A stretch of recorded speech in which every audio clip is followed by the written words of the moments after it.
All right, so next we have discussions. Discussions worth 15% of our grade. As you can see, my open math assignments is worth a huge portion. But discussions there, is worth 15%. We have two discussion activities, two graded discussion activities in the course. Each class discussion will require you to compose an initial post on Sunday of the first week. And it'll make more sense, actually. I'll show you what it means, what I've written here, what it really means. So well, first off, before we move into the course and show you there, I'll just explain to you what the 15% is made up of. There's two different discussions, but one's worth 5%, one's worth 10%. So let's actually get out of here. We were attempting that assignment from the previous video. Okay, so and as you can see, it's not always everything's not always in the smaller view, or compressed view. Sometimes it's expanded. It all depends on what you had open last. So when you first come into the course for the first time, this is how it'll look. But however you leave it will be how you'll see it next. So just from what I've noticed. So it's a good idea to organize it because it can get a little overwhelming if everything's open. It just looks kind of crazy with nothing on the videos there. But I mean, it can look pretty crazy once you have a lot of things open. So it's probably a good idea to, if you're not using it, kind of close it down so it's not overwhelming. Okay, so graded discussions. Graded discussions are located right here. Graded discussions and homework. So you'll see in green the discussions. Week 1 and 2 discussion, and then a week 5 and 6 discussion. So the week 1 and 2 discussion is worth 5% of your grade. And you'll see here, it's just kind of an introduce yourself. So one thing to point out is that that step 3, well, actually, before I get to there, notice it says complete step 1 and 2 by Sunday of week 1. So step 1 is what you'll actually have to respond to in the discussion.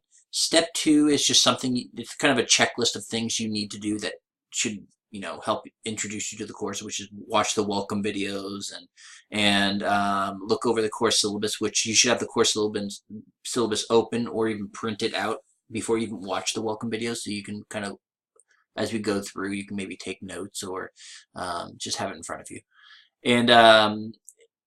And the link to the course textbook, it's always good to look at that because you want the textbook, of course, and consider purchasing it off Amazon, as mentioned in the first video, welcome video. Whatever you prefer, if you have it right in front of you, or if you're okay with an ebook, go with that. Ebook is free, or you can buy one off Amazon. Okay, so so just confirm these things. If you have any questions, as mentioned here, contact me. Phone, email, messaging. And yeah, that's a good idea. Always reach out to me if you have concerns in the course. So, and so this is what you're responding to here. And then you have to do that by Sunday of week 1. So, so the first Sunday in the course, you should have step 1 finished, along with assignment 1. So as you can see here, if you go to chapter 1, week 1, graded activities for week 1, April 8th is Sunday, so you'll have to have your week 1 post, your main post, by April 8th.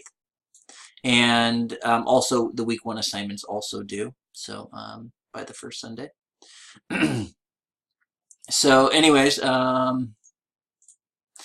that's what's expected by the Sunday of week 1, is to have everything from step 2 kind of checked out and figured out, make sure you understand the course, and post things about yourself, just to kind of introduce yourself to the course and kind of an icebreaker. And then in week 2, because this is the week 1 and 2 discussion. Week 2, read other students' posts and respond to at least one other student, and respond to the challenge post from the instructor. And I'm emphasizing the challenge post.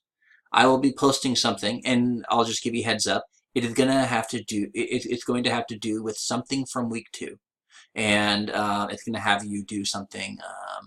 You'll see. And it pertains to week 2, and I want everyone to respond to it in the discussion, so we can kind of see how we approach different things. It shouldn't be that difficult, but it's just more difficult than step 1 here. So that's expected in week 2. So week 1, your initial post. Week 2, respond to the instructor with the challenge post and one other student at least. So that's kind of how things roll. As we can see, the week 5 and 6 discussion, you have this task here, respond to step 1 and 2, and you're actually going to be responding to both of these, step 1 and 2 in this case. And notice here it says step 1 and 2 in a single initial post. So your initial post should answer both step 1 and 2. Do not do 2 separate posts. Okay, so and the reason for this is because once you submit something into the discussion, in like the week 5 into the 6 discussion, you're going to be able to see everyone else's posts. So I want to make sure that you are putting something unique in here based on your knowledge of, based on only the description given here.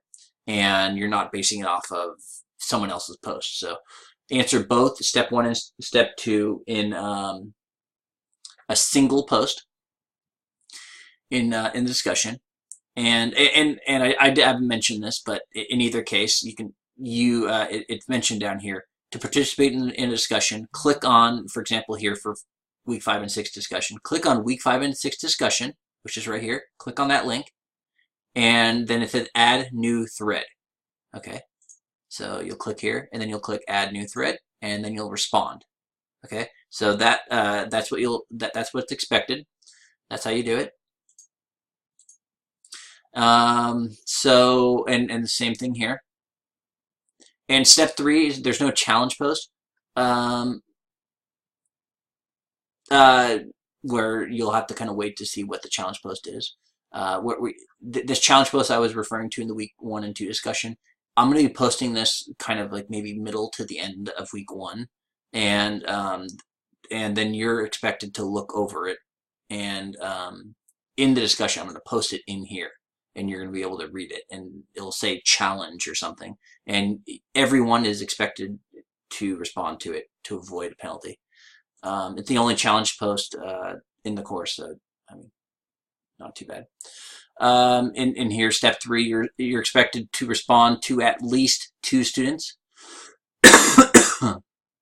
So that's what's expected in step 3 is respond to at least 2 students pertaining to challenges of testing numerical claims. Also discuss understanding of type 1 and type 2 errors, which will be discussed in these sections. So I don't actually mention it here, but in step 3, it's at least 2 students. I'll edit that. So anyways, that's what's expected. Interaction in discussions, creative